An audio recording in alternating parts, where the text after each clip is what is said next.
Hey everyone, it's Types, and today I'm going to bring you a really interesting video. I'm going to be talking about the 10 cards that are really good to pick up before Paradox Rift. These are cards that are currently out that you may not have because they haven't, I was going to say most of them have been good, and I guess that's true, but certainly not all of them. And they're going to be getting drastically better with a new set. The first of which is going to be Medicham V here. Medicham V is honestly, it's a pretty good card right now, so I was considering not putting it on this list, but it's going to be well, Iron Valiant, in my opinion, is the best new card from this set, or the best Pokemon at least, and it's certainly up there for most people. And Medicham V is, again, arguably the best partner for it, especially the best partner that's already out. So Medicham V paired with Iron Valiant EX is going to be super important, allowing you to kind of donk your opponents and just do really powerful things. And it also pairs with Urshifu, obviously, which also pairs with Iron Valiant. So pretty much this with Iron Valiant is going to be a super good attacker because it's going to allow you to really take advantage of Medcham's like ping and extra turn stuff, and it's just very good. In addition, we have a number of other cards that are going to work with certain decks. Scizor is going to work with Goldengo. Goldengo is super good as well. I don't know if it needs Scizor, but Scizor is not a bad card to pair with it. You could also pair Dodrio. I don't think Dodrio is a bad card to pick up. I'll actually add it to this list. Um, it's a good card. I don't know how well it pairs with Goldengo, but it is an option. I'd say Scizor is better.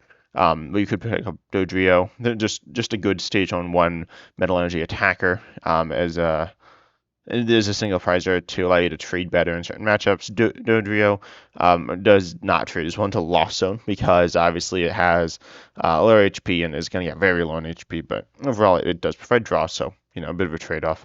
Next up, we got ourselves Terrakion, which is super good in Garchomp. Garchomp is another very good card, and Terrakion is by far the best partner for Garchomp. If you're playing Garchomp, carry Garchomp EX, which is going to be a water type, but uses Fighter Energy. Accelerates a bunch of fighting to Terrakion here and allows it to attack. Terrakion is, I think, by far the best fighting Pokemon to pair with Garchomp EX. I don't know the other options, but I've seen a bunch of lists, and they all play Terrakion, and they don't really play much else. So Terrakion is super good. I don't know what else as I said you'd want, but you could pick those up. I like Galarian Moltres, or no, Galarian Zapdos V could be okay, but I definitely think Terrakion is better because it's just invincible. It's just a very good card. You might have this card, but there's a good chance you don't. And so Braviary will be good. This was one I was also considering not putting on, as it pairs well with Sarvina EX, which is a Water Terra Pokemon.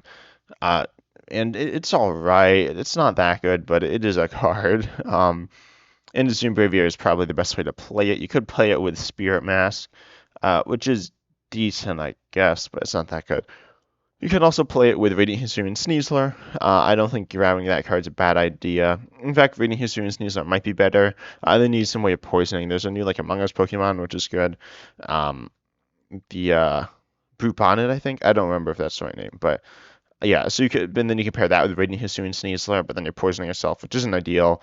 And it gets a bit clunkier. Hisuian Braviary means that you attack the next turn to KO a bunch of stuff, which is decent. Overall, I think Hisuian Braviary is the best way to play Serena EX if you want to play it, which I think it's not a bad deck in my opinion. But it's not a great deck either. I'm moving on to an engine piece. That's going to be Liepard here. Liepard, discard 1, draw 2. Overall, though, it's generally outclassed by Kirlia. Some people play Liepard, and again, you might already have this, but obviously Kirlia allows you to discard 1, draw 2, and then you also get the power of being part of the Gardevoir engine, which is just a Gardevoir evolution line, which is mostly just a really powerful engine.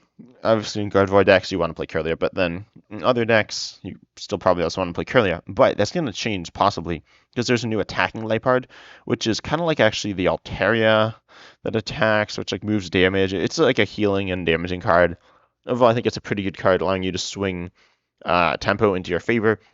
And it does attack for dark energy, so darkness energy. So you'd probably primarily play this in dark decks, but you could also put it with Luminous and other decks. Overall, I think this Liepard is going to be good and worth picking up at some point. And lastly, for Pokemon, we have Regigigas. I guess I'm kind of buying into the hype on this one, but the Regis can be good again with this next set because you have the well, you have Counter Catcher, which is good, but then you also have the new tool card or no, new item card, which lets you discard a card from your hand, search for 2 basic energy. You don't have special energies. Oh, you have some, but not many special energies right now. And you need to get cards in the discard, and you need to get those basic energies in your hand. And it's Earthen Vessel that just does all the stuff for you. It's very, very good in Regis, and going to be a new defining card in that deck to make it viable again. Maybe. Before this, Regis had been bad. It's been bad. Before rotation, it was good, but then rotation happened and it like lost all its energy, which was bad. So now it's just like stuck using Luminous and a bunch of basics. But the basics are like kind of awkward to get. But now they won't be as awkward to get. And discarding won't be as bad. So overall, Reggie is going to be good again. Or going to be decent again, I think. Certainly worth picking up if you haven't tried it. Next up, we got a wide assortment of trainers here. We got Dark Patch. This one's good with Roaring Moon EX. Roaring Moon EX is a very good deck. I was considering putting Darkrai V-Star on this list as well, although I don't think that's as good as Dark Patch in the deck. But yeah, Dark Patch, it just lets you power up your Roaring Moon, which you can definitely get up kind of going second if you choose to do that and go down that route. Overall, I think Dark Patch is a very good card, and one that, again, many of you already have, but if you don't have it, definitely pick it up. It's going to be very good. Next, we got Spicy Season Curry. This one's a bit of a rogue card, and I can't remember what card it was used with before. Yeah, no, it was used with something, but I don't remember. It might have been Hisuian Electrode V, but I'm not sure if that's quite right. But anyway, you have Spicy Season Curry, which burns you, which seems bad, but it's actually decent with Cloth. Cloth is a new card, which has gone under the radar for some people, but it's just a very solid attacker for 2 colors, so it's a basic. It'll hit 170 for a double turbo, assuming you have a special condition on you, which will be burned or poison, because if it's something else, you can't attack. So you can poison yourself with Among Us Pokemon, but overall I'd say Spicy Season Curry is going to be a better option. It's at least a different option. You probably play both. But it's only 1 card as opposed to 2.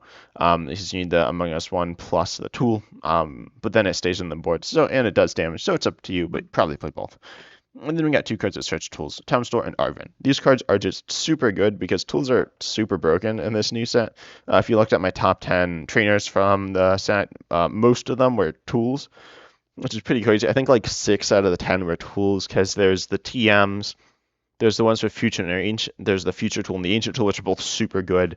And then there's also going to be that like weird card, Gorgeous Mantle or Luxurious Cape or something. It gives you like extra 8 health, and then you give him an extra prize. It's a weird card, but there's like a lot of insane tools in this new set that kind of dominate it. So yeah, Arven and Town Store are actually going to be very good, and especially, and I guess I'd add Force Heal Stone as well, because Force Heal Stone is it's still probably going to be the best tool. I'm not sure. It'll be close. But you probably want to put Force Heal Stone in any deck that plays Arven or Town Store, unless you're using some other V-Star power, which doesn't seem super likely. But overall, yeah, this is my top 10. This isn't 10 cards anymore, but you get the idea. There are a lot of really, really good cards that you want to pick up that haven't been as good in the past, but are going to become very important to the new decks. They're going to be quite strong because the new set has a lot of good decks. But overall, I'm interested in hearing what your thoughts are, if I missed anything as well. And so I might leave a pinned comment if you guys comment cards I missed. I'll put those or in the description. But yeah, check down below in the comments, and as I said, leave anything you have that you think I missed, because obviously there are a lot of cards that are out right now, and some of them are going to become good, and I don't really know all of them. I know most of them, but not all of them.